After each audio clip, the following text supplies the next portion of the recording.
So now he's using the things he's learned to try to get out of other things. So that's been a new thing too, where I'm like, oh, you are just trying to see how you can get out of it. So, well, and the other thing is now, like, we have to, we see the behaviors, right? We see the escape, for example. Now let's attach language to that so he can communicate what he really wants. So in that situation, one what you described earlier, he wanted to go outside.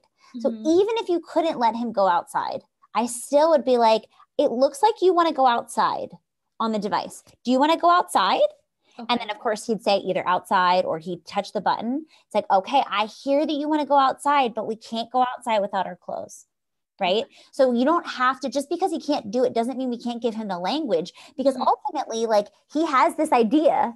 He needs to be able to communicate that idea with us, even if it's not possible. Even if he's asking for cookies and there's no cookies in the cupboard, we still need to give him the ability to execute that.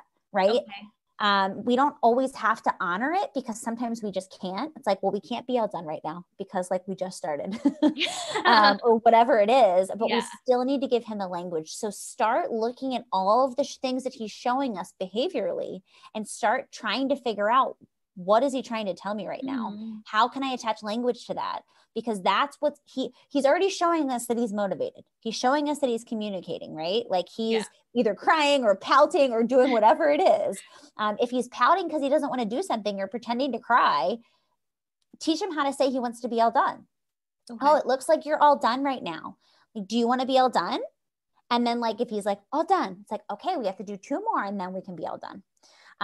So that's like a perfect example of how we can start looking at his behaviors and start thinking through a language lens. Like, how can I attach language to this? Because he's showing us. So let's take all the things that he's showing us, because at least then we know he's intrinsically motivated. And let's attach language to that. So he starts learning, like, oh, when I want to get out of my seat, I say all done. And then I can, get out of it.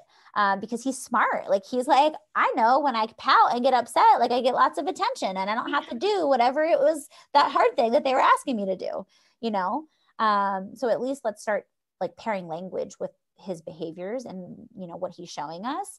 And that's where, like, I can be super helpful if you tell me all the different situations that are happening. Okay. Even, like, maybe jot them down throughout the week. Okay. All the times where he's initiating something, whether he's upset or he's pointing, or, look at all the nonverbal communication that's happening. And then we can kind of together figure out what language can we attach to that.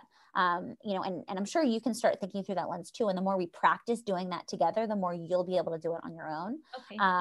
And that's really the way that you start seeing real gains with communication. Like, I could sit here and be like, let's teach him verbs. Let's teach him this. But, like, the reality is, if we don't start with where he's already at, right? We don't take what he's already showing us, like, everything else will just be memorized.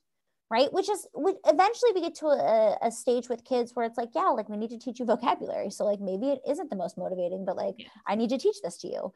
Right now, we still just need him more independently communicating with us. He's already communicating nonverbally. So, like, how can we attach language and meaning to the things he's already doing?